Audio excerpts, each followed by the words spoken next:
Graça e paz, amados. Bom dia. Nossa 35ª devocional, sexta-feira, 3 de julho. Estamos no nosso tempo de 47:12. Amém? Então, minha oração é que o Senhor Deus te abençoe, que o Senhor Deus cuide do seu coração, que nenhum demônio tenha direito sobre qualquer coisa que você vai fazer hoje. Pelo contrário, que o poder de Deus se manifeste e que você seja abençoado em tudo que você vai fazer em nome de Jesus. Amém? Glória a Deus. Nós vamos continuar lendo a palavra de Deus no livro de Marcos. Estamos chegando no finalzinho do livro de Marcos.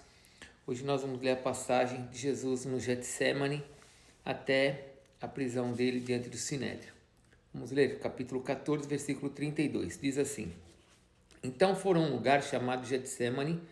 Ali chegando, disse Jesus aos seus discípulos: Assentai-vos aqui enquanto eu vou orar.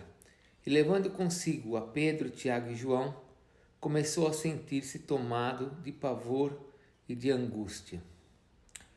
E lhes disse: A minha alma está profundamente triste até a morte. Ficai aqui e vigiai. E adiantando-se um pouco, prostrou-se em terra e orava para que, se possível, lhe fosse poupada aquela hora. E dizia: Abba, Pai, tudo te é possível. Passa de mim este cálice, contudo não seja o que eu quero, e sim o que tu queres. Voltando-se, achou-os dormindo e disse a Simão Pedro: Simão, tu dormes? Não pudesses vigiar nem uma hora? Vigiai e orai, para que não entreis em tentação. O espírito, na verdade, está pronto, mas a carne é fraca.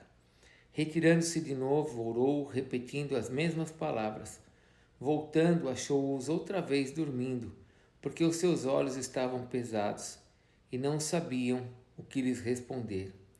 E veio pela terceira vez e disse-lhes: Ainda dormis e repousais? Basta, chegou a hora. O Filho do Homem está sendo entregue nas mãos dos pecadores. Levantai-vos, vamos. Eis que o traidor se aproxima. E logo falava ele ainda, quando chegou Judas, um dos 12, e com ele, vinda da parte dos principais sacerdotes, escribas e anciãos, uma turba com espadas e porretes. Ora, o traidor tinha-lhes dado uma senha: Aquele a quem eu beijar é este, prendei-o e levai-o com segurança. E logo que chegou, aproximando-se, disse-lhes: Mestre, e o beijou. Então lhe deitaram as mãos e o prenderam. Nisto, um dos circunstantes, sacando-lhes da espada, feriu o servo do sumo sacerdote e cortou-lhe a orelha. Disse-lhe Jesus: Saístes com espadas e porretes para prender-me, como a um salteador? Todos os dias eu estava convosco no templo, ensinando, e não me prendestes? Contudo, é para que se cumpram as Escrituras. Então, deixando, todos fugiram. Seguia um jovem coberto unicamente com um lençol, e lançaram-lhe a mão, mas ele, largando o lençol, fugiu desnudo. E levaram Jesus ao sumo sacerdote, e reuniram-se todos os principais sacerdotes, os anciãos e os escribas. Pedro seguiria-o de longe, até o interior do pátio do sumo sacerdote, e estava sentado entre os serventuários, aquentando-se ao fogo. E os principais sacerdotes e todo o sinédrio procuravam algum testemunho contra Jesus para o condenar à morte e não achavam. Depois, muitos testemunhavam falsamente contra Jesus, mas os depoimentos não eram coerentes. E levantando-se alguns, testificavam falsamente, dizendo: Nós o ouvimos declarar: Eu destruirei este santuário edificado por mãos humanas, e em 3 dias construirei outro, não por mãos humanas. Nem assim o testemunho deles era coerente. Levantando-se o sumo sacerdote no meio, perguntou a Jesus: Nada responde ao que estes depõem contra ti? Ele, porém, guardou silêncio e nada respondeu. Tornou a interrogá-lo o sumo sacerdote e lhe disse: És tu o Cristo, o Filho do Deus bendito? Jesus respondeu: Eu sou. E vereis o Filho do Homem assentado à direita do Todo-Poderoso e vindo com as nuvens dos céus. Então o sumo sacerdote rasgou as suas vestes e disse: Que mais necessidade temos de testemunhas? Ouvistes a blasfêmia que vos parece? E todos o julgaram réu de morte. Puseram-se alguns a cuspir nele, a cobrir-lhe o rosto e a dar-lhes murros e a dizer-lhes: Profetiza! E os guardas o tomaram a bofetadas. Até aqui. Lemos até o versículo 65 do capítulo 14 de Marcos. Bom, nós temos aqui uma história que envolve três aspectos, né? Quando Jesus está no Getsemane, orando, no mesmo Getsemane, quando Jesus é preso. Dentro desse incidente dele ser preso, acontecem algumas coisas, e depois quando ele vai para o Sinédrio. Vamos orar para que Deus nos traga agora uma revelação desta palavra, para que a gente possa conversar sobre ela. Pai, em nome de Jesus, traz a revelação para os teus filhos daquilo que nós precisamos nos alimentar nesta manhã de sexta-feira. Abençoa o nosso coração, abençoa os nossos pensamentos. É o que eu te peço em nome de Jesus. Amém. Amém? Glória a Deus. Bom, vamos fazer como nós temos feito sempre. Vamos pegar agora a palavra de Deus e vamos dar uma passeada por ela para entender tudo que nós lemos. Amém? Bom, Jesus está no Getsemane com seus discípulos. Ele sai então do cenáculo, onde nós vimos ontem, onde ele ali tomou a Santa Ceia com os seus discípulos, e ele vai em direção ao Getsemane. A palavra Getsemane quer dizer lagar de azeite, ou seja, Jesus estava indo para um lugar onde ele ia ser prensado, onde ele realmente ia ser esmagado por nós. Ali ele estava sendo provado, até mesmo antes de ir para a cruz. Então, nós temos aqui o início de uma história que é difícil até de relatá-la, né? Só de fazer a leitura a gente já fica triste vendo tudo isso acontecer. Então Jesus chega no Getsemane e ele ali com seus discípulos ele começa a orar. Ele leva junto com ele Pedro, João e Tiago e se afasta e começa a fazer suas orações. A Bíblia diz que em outros relatos, que Jesus orava e o seu suor se transformou como gotas de sangue. Tal foi a angústia e o pavor que ele estava sentindo, porque Jesus sabia o quanto que ele iria sofrer por nós. Ele sabia o quanto ele estava para sofrer pelos nossos pecados, o que ia acontecer com ele, o quanto que ele ia sofrer, como ele seria fustigado e maltratado por causa dos nossos pecados, ao cair na mão dos homens, né?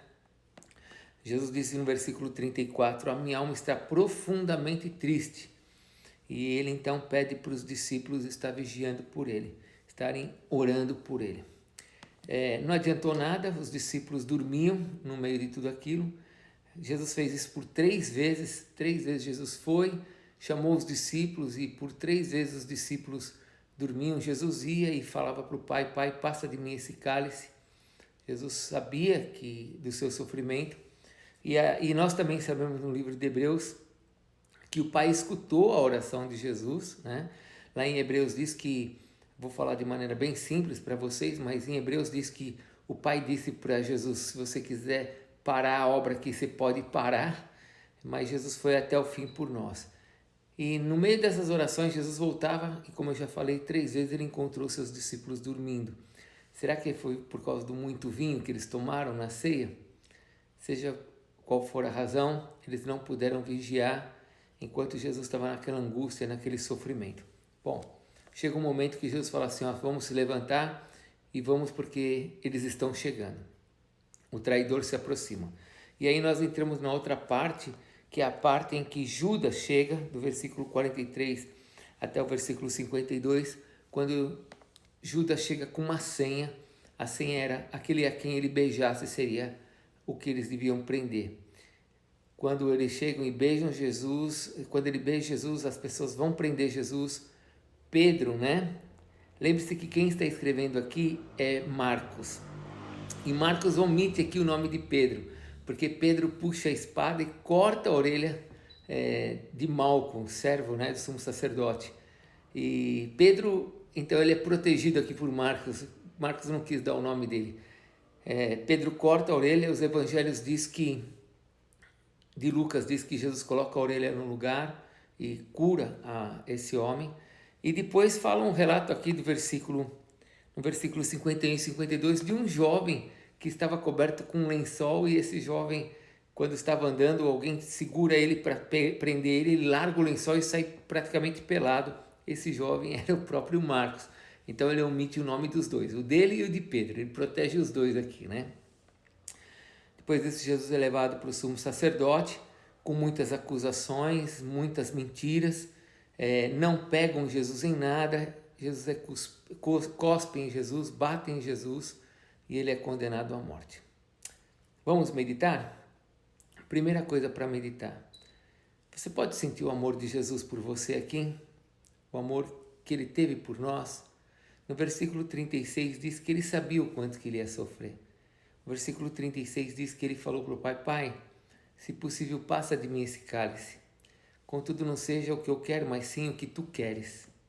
Você consegue sentir o amor de Jesus quando ele viu o quanto ele ia sofrer por nós?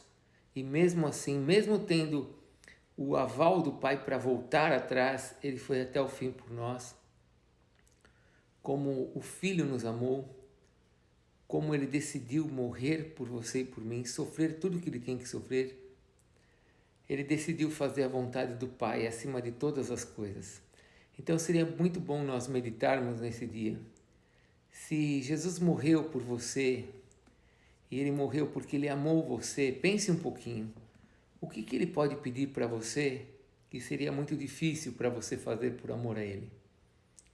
Se ele fez tudo o que ele fez por você, o que é que ele pede para você que é difícil? Segunda coisa para nós meditarmos. O versículo 41 diz que por 3 vezes Jesus encontrou seus discípulos dormindo. Os discípulos não estavam entendendo o que estava acontecendo ali no mundo espiritual. Você percebe a importância de vigiar? Medite um pouquinho. Enquanto que o mundo físico parece que está tudo no normal, né? Parece que é tudo simples, parece que nós estamos vivendo um dia normal, no mundo espiritual as coisas estão acontecendo. Algo estava acontecendo ali e eles não conseguiam enxergar. Você consegue perceber como é importante vigiar para que nós não sejamos pegos de surpresa em situações difíceis? Quanto mais nós vigiarmos, melhor nós estaremos cada vez mais prontos para podermos resolver problemas do mundo espiritual que tentem nos pegar de surpresa. Por isso que é importante vigiar, porque quando o diabo aparecer com alguma surpresa, nós estaremos prontos para responder. Os discípulos não estavam prontos. Medite nisso. Terceira coisa para nós meditarmos. O sumo sacerdote chegou para Jesus e perguntou assim: você é o Cristo? E Jesus disse assim: eu sou o Cristo. Eu sou aquele que veio para morrer pelos pecados do povo. E quando Jesus disse isso, você viu que o sumo sacerdote ficou furioso e ali decidiram matar Jesus. Ali decidiram matar Jesus quando Jesus disse assim: eu sou o Cristo, o Filho de Deus bendito. Aqui é algo para nós meditarmos. Todas as religiões da terra, ninguém tem problema com o nome Deus. Todo mundo acredita em Deus. O muçulmano acredita em Deus, o budista acredita em Deus, o shintoísta acredita em Deus, no Brasil se acredita em Deus, na Alemanha se acredita em Deus, a religião espírita acredita em Deus, os testemunhos de Jeová acreditam em Deus, os mormons acreditam em Deus, os evangélicos acreditam em Deus. Mas quando nós falamos Jesus, aí é que a coisa pega, porque cada um acredita em Jesus de uma forma diferente. Para os espíritas, Jesus Cristo é um espírito elevado. Para os mormons, Jesus Cristo é um anjo, assim como Satanás é outro anjo. Eles são irmãos. Para o testemunho de Jeová, Jesus é um Deus pequenininho. Para os judeus, Jesus Cristo era simplesmente um judeu. Para os muçulmanos, Jesus Cristo é um profeta. Para nós cristãos, Jesus Cristo é aquele que morreu pelos nossos pecados. Para nós cristãos, Jesus Cristo é o Filho de Deus. É o Messias que veio para pagar os nossos pecados. Agradeça a Deus por isso e nunca se esqueça que o Jesus que você adora, que você ama, ele é diferente de todos os Jesus que muitos aí amam, que declaram que amam, mas que não sabem quem ele é. Que Deus te abençoe, que Deus te ajude, que você possa ter uma sexta-feira abençoada, lembrando-se que você pode fazer muitas coisas por Jesus, por amor a Ele, que você precisa vigiar para não ser pego de surpresa nas situações difíceis e que o Jesus que você ama é o Messias, aquele que veio para morrer pelos nossos pecados e para nos salvar. Deus te abençoe, graça e paz.